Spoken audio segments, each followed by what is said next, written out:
जब वो सबको बैठने को कहते हैं, सबको एक एक करके पूछते हैं, तो बाद में सबसे बाद में वो अर्जुन से पूछते हैं और अर्जुन कहते हैं कि मुझे केवल उसकी आंख दिखाई दे रही, उस चिड़िया की आंख। तो दिस इज कॉल्ड लक्ष्यदर्शी जीवन, कि हमारे चारों ओर कुछ भी हो रहा हो, हमारे चारों ओर कुछ भी हो। अभी देखिए आप, एपिडेमिक फैली हुई है, पूरी महामारी फैली हुई है, लेकिन जो हमारा कर्तव्य है उसे हमें करना ही करना है। Duty before pleasure. हम घर में हैं, हम बहुत आराम से देर से उठ सकते हैं, बहुत आराम से अपनी फैमिली के साथ समय बिता सकते हैं, चाहे वो टीचर्स हैं चाहे वो बच्चे, कि हम लोगों को भी बहुत कम टाइम मिलता है कि हम अपनी फैमिली के साथ रहें। बट जब से क्लासेस शुरू हुए हैं तब से मुझे लगता है कि मेरे साथ साथ हर टीचर का ये एक ड्यूटी है, उसकी मॉरल ड्यूटी, और हम सब लोग बहुत खुशी खुशी करते हैं कि हम लोग जितना अच्छे से अपने घर के साथ बाय गॉड्स ग्रेस समय दे पा रहे हैं अपनी फैमिली को, उतना ही जोश दे हम लोग बढ़िया तैयार व्यार हो करके और अपने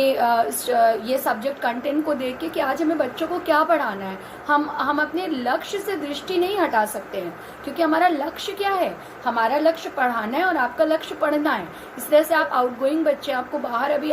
तो आपके सामने जीवन में बेटा बहुत सारे चैलेंजेस आएंगे। तो इस चैप्टर से आप ये भी समझ सकते हैं कि ये जो मदर मार्गरेट है इतनी बूढ़ी, या फिर मदर टेरेसा हैं जिनको मदर की उपाधि मिली और जिनको नोबेल प्राइज जैसा प्राइज मिला, या सिस्टर क्रिस्टल हैं जो कि नवयुवती हैं, आप लोग 18 से 19 साल के हैं, आपसे मुश्किल से वो 5-6 साल बड़ी हैं, लेकिन वो किस तरह से सेवा के प्रति लगी हुई है, मरीजों की सेवा में रात दिन। उनको कोई फर्क नहीं पड़ता इससे कि वो कहाँ गई कहाँ नहीं गई, कौन उनका मरीज है कौन नहीं है, उनको सबकी सेवा एक जैसे करनी है। और ये मदर मार्गरेट के तो कहने ही क्या, कि मदर मार्गरेट को देख करके लेखक यही सोचते हैं कि ये जागरूक जीवन की ज्योत है, या फिर ये लक्ष्यदर्शी जीवन की ज्योत है, या ये सेवा निरत जीवन की ज्योत है, या अपने विश्वासों के साथ एकाग्र जीवन की ज्योत है, कि ये वास्तव में किस जीवन की ज्योत है। क्या ये लक्ष्य प्राप्ति की ज्योत है, लक्ष्यदर्शी मतलब कि अपने लक्ष्य को प्राप्त करने के लिए लक्ष्य की ओर देखने जाने वाली दृष्टि की ज्योत है, या फिर ये सेवा निरत मतलब होता है लगे रहना। क्या ये सेवा की भावना में लगे रहने या ये सेवा की भावना में लगे रहने की ज्योत है, या फिर अपने विश्वासों के साथ एकाग्र जीवन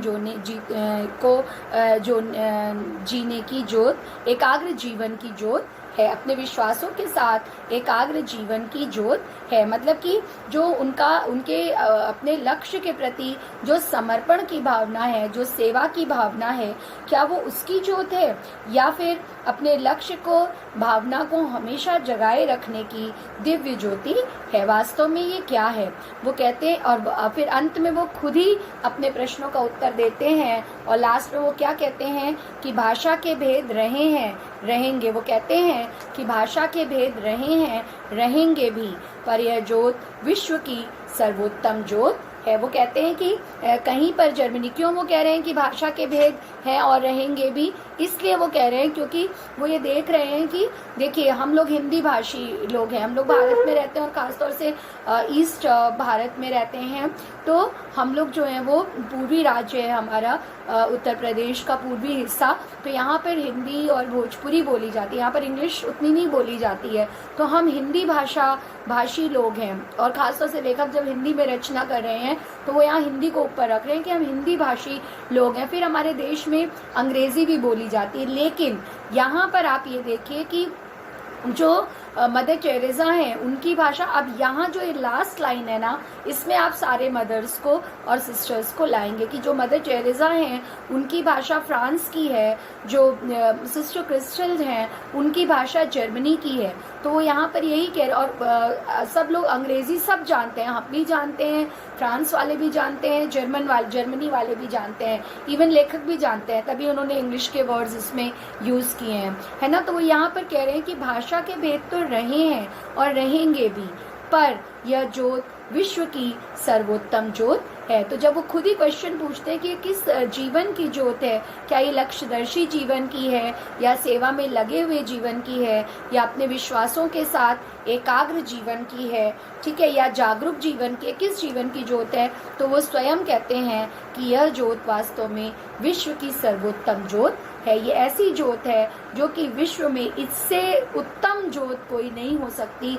जो मदर मार्गरेट ने या बाकी सिस्टर्स ने, और भी तो सिस्टर्स होंगी उस नर्सिंग होम में, तो और भी सिस्टर्स होंगी, मच ऑब्वियस है वो, तो और भी सिस्टर्स के द्वारा या मदर मार्गरेट के द्वारा, सिस्टर क्रिस्टल के द्वारा और मदर टेरेसा के द्वारा जलाई गई ये वास्तव में विश्व की सर्वोत्तम ज्योत है। समझ में आ गया? यहाँ तक आई होप सो समझ में आ गया होगा। फिर आगे देखिए, सिस्टर क्रिस्टल का तबादला हो गया, अब वह धानी के भील सेवा केंद्र में काम करेगी। ओह, उस जंगली जीवन में यह कर्पूरिका, पर कर्पूरिका तो अपने सौरभ में इतनी लीन है कि उसे स्वर्ग के अतिरिक्त और कुछ दिखता ही नहीं, सूझता ही नहीं। अब वो क्या कहते हैं कि सिस्टर क्रिस्टल, जो दो मदर्स और एक सिस्टर क्रिस्टल हैं, फिर से सिस्टर क्रिस्टल का जिक्र करते हैं और कहते हैं कि सिस्टर क्रिस्टल का तबादला हो गया और अब वह धानी के भील सेवा, धानी एक स्थान का नाम है, और वहाँ पर जो भीलों का सेवा केंद्र, भील मतलब आदिवासियों के सेवा केंद्र में वो अब काम करेंगी। ओह, उस जंगली जीवन में यह कर्पूरिका, वो क्या कहती हैं कि उस जंगली जीवन में यह कर्पूरिका कि भीलों के बीच में, आदिवासियों के बीच में जहाँ उनका तबादला हुआ है धानी क्षेत्र में, वो भीलों का और आदिवासियों का क्षेत्र, उस जंगली क्षेत्र में यह कर्पूरिका, कर्पूरिका मतलब कपूर के से रंग के से गोरे रंग वाली या कपूर के से श्वेत रंग वाली। तो वो कहते हैं कि ये, और यह कर्पूरिका, वो आश्चर्य करते हैं कि ये वह भीलों का और जंगलियों का क्षेत्र, वो आदिवासियों का क्षेत्र, और ये कपूर जैसे रंग की लड़की, पर कर्पूरिका को तो अपने सौरभ में वो स्वयं इतनी लीन है कि उसे स्वर्ग के अतिरिक्त और कुछ दिखता ही नहीं, सूझता ही नहीं। लेकिन उसको तो ऐसा लग रहा है कि अब मुझे एक स्थान से दूसरे स्थान में सेवा करने के लिए जाना है, और वो स्थान ही वास्तव में उसके लिए स्वर्ग है। फिर आगे देखिए वो क्या कहते हैं, पर वह हम लोगों को मिलने आई, हंसती, खिलखिलाती, बिखरती और कुदकती। यहाँ से जाने का उसे विषाद नहीं, एक एक नई जगह देखने का चाव उसके रोम रोम में, पर मुझे उसका जाना कचोट सा रहा था। वह दूसरे रोगियों से मिलने चली गई। इधर उधर आते जाते वह 2-3 बार कमरे के बाहर से निकली, पर फिर एक बार भी उसने उधर नहीं झांका। मैंने अपने से कहा, कोई लाख उलझे, उसे किसी में नहीं उलझना। बहुत ग्रेट बात है कि हम लोग कैसे छोटी छोटी चीज़ों में, छोटी छोटी बातों में, छोटे छोटे लोगों में, छोटी छोटी लड़ाइयों में, जीवन में लोग उलझ के रह जाते हैं। लेकिन यहाँ पर इतनी बड़ी बात है कि वो 25 वर्ष की युवती, नवयुवती, जो स्वयं इतनी सुंदर है कि आपको उसका, जब वो बताया था, मैंने उसका परिचय लेखक के शब्दों में दिया था, तो वो कह रहे हैं कि जैसे मानो कि चांदनी को दूध में घोल करके और स्वयं ब्रह्मा ने उसका निर्माण किया हो, वो इतनी सुंदर है। आज वो कह रहे हैं कि कर्पूर की तरह, इस वाले पैराग्राफ में, आज मतलब इस वाले पैराग्राफ में कर्पूरी का, कपूर की तरह गोरा सफेद उसका रंग है, लेकिन उसे तो किसी से कोई मतलब नहीं है, उसे बिल्कुल किसी से कोई मतलब नहीं है, और वो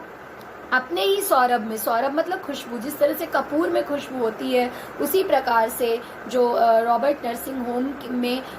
काम करने वाली या ट्रेनिंग में आई हुई सिस्टर क्रिस्टल हैं, उनको सिर्फ अपने रंग और अपने रंग में डूबी हुई हैं। रंग मतलब यहाँ पर गोरे रंग से बिल्कुल भी नहीं है, रंग मतलब वो अपने सेवा के रंग में डूबी हुई हैं, अपने सौरभ में मतलब सेवा की खुशबू में, सौरभ मतलब खुशबू, अपनी सेवा की खुशबू में वो डूबी हुई हैं, और उनको इसके अलावा कुछ भी दिखता नहीं है। वो उन लोगों से मिलने आती हैं तो उदास नहीं है। कैसे आती हैं? हंसती, खिलती, बिखरती और फुदकती, कि वो हंसती हुई,